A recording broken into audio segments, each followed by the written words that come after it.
Ang pamilyang ito ay may 5 anak, kung saan ang ina ang siyang pangunahing bumubuhay sa pamilya na kumikita lamang ng humigit kumulang 4,000 piso kada buwan bilang tagalinis ng bahay. Ang ama na dating taxi driver ay huminto ng trabaho dahil sa pagkabulag. Ang kitang inaasahan na lamang ay mula sa ina ng tahanan.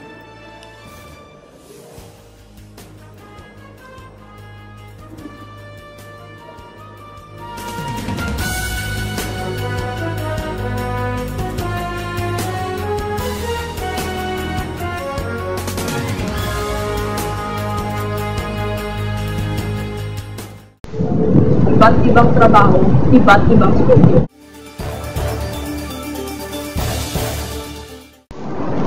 Lahat ng pangangailangan sa pang-araw-araw na pamumuhay.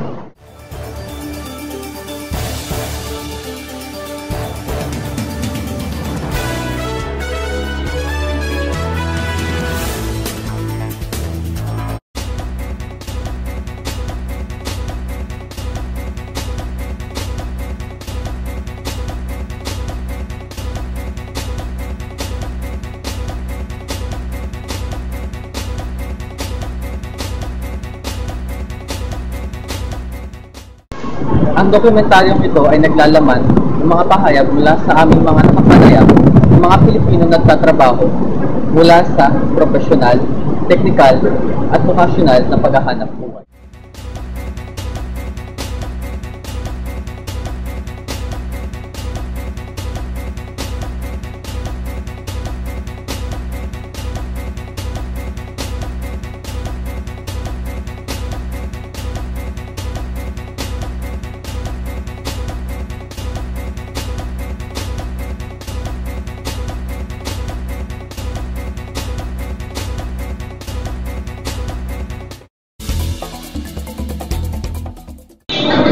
I work as an occupational safety and health officer at the Makati Medical Center. I am single, but I live with my cousin in range. Around 20 to 30. Okay. Pesos. Okay. So, kasya naman po yung everything.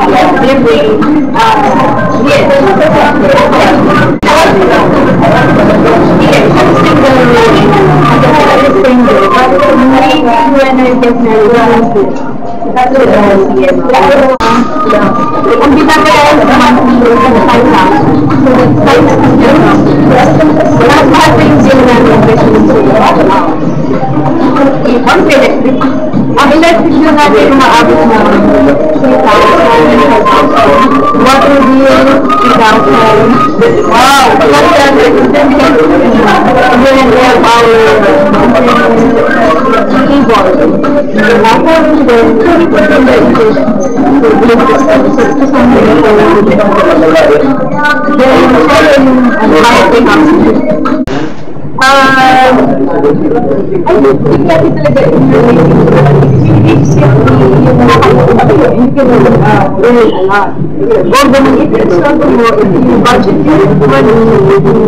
If you save something for yourself, you have more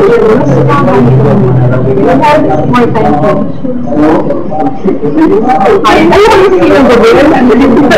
kasi I'm not sure people are some people are kasi they chose to it's not simple, it's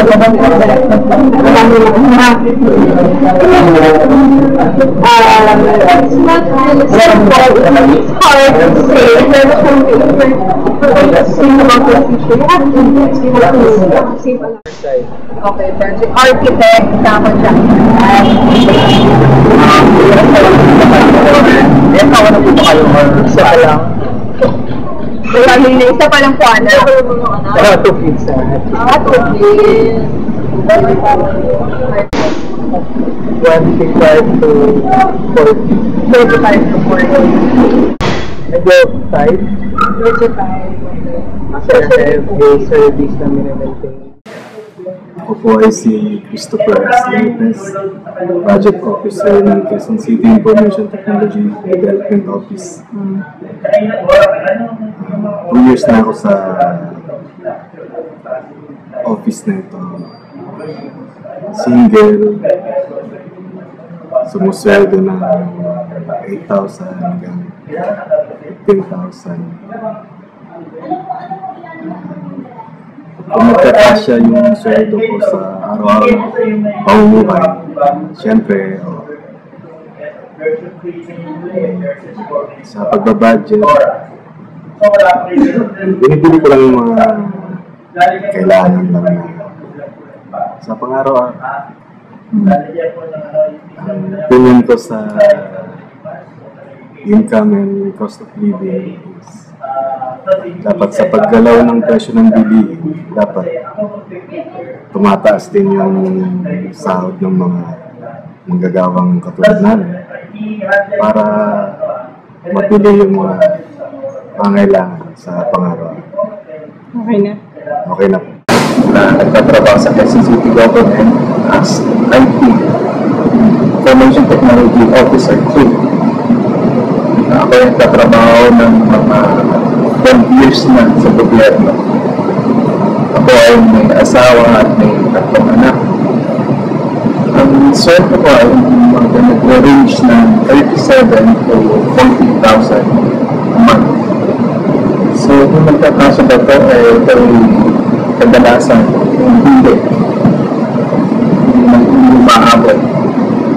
Kung paano ako mag-budget, inuunan mo rin mga basic needs, ng pagkain, mga utilities, kuryente, bills, kung ano-ano pa. Kung sobra, yung akin. Opinions about income and cost of living, siguro bilang pa rin yung pasok ng pera sa pang-araw-araw na gastos. Nag-share po ako sa isang coffee shop. Single po, pero kasama ko yung parents ko and kapatid ko. Monthly, siguro 12,000.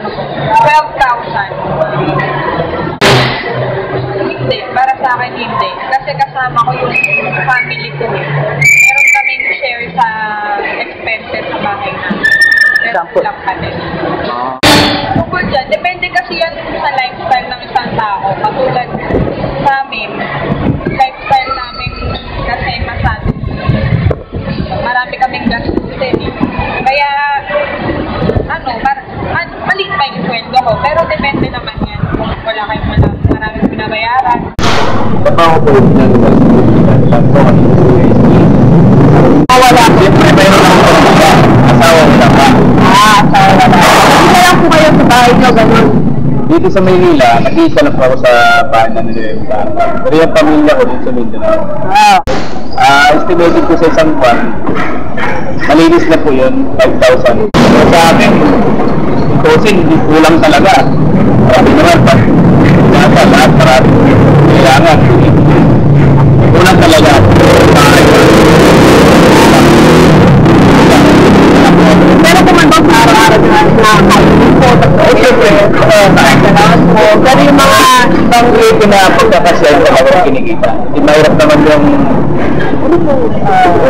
maganda tayo ng pera na sobra-sobra galing sa mga masasakit. Sa pag-center around 20,000 to 25,000. So, di ba? Kaya bang i-support yung araw-araw na sa kusina? Kaya naman. Tatanungin ko lang po yung opinion tungkol sa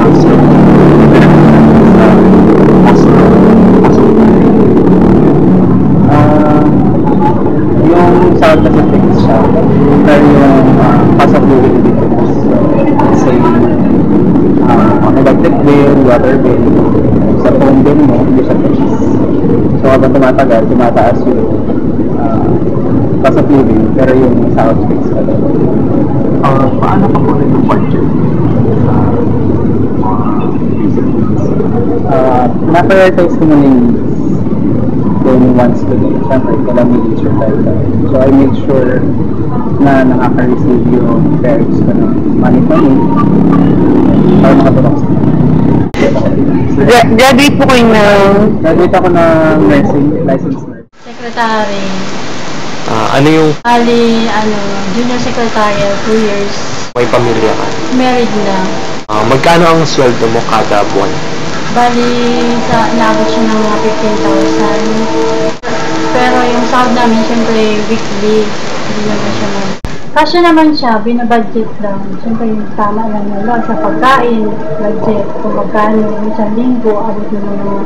Siyempre, dalawa lang naman kami, wala pa kaming anak. Sa isang linggo, sa pagkain, budget namin, siyempre, mga 100. Depende din, kung minsan sumusobra pa, minsan kakain pa sa labas, ganyan. Pero sakto lang naman, babayad siya sa bahay, sa Meralco, yung tubig. Tama-tama lang siya. Medyo kahit pa paano may maiting konti.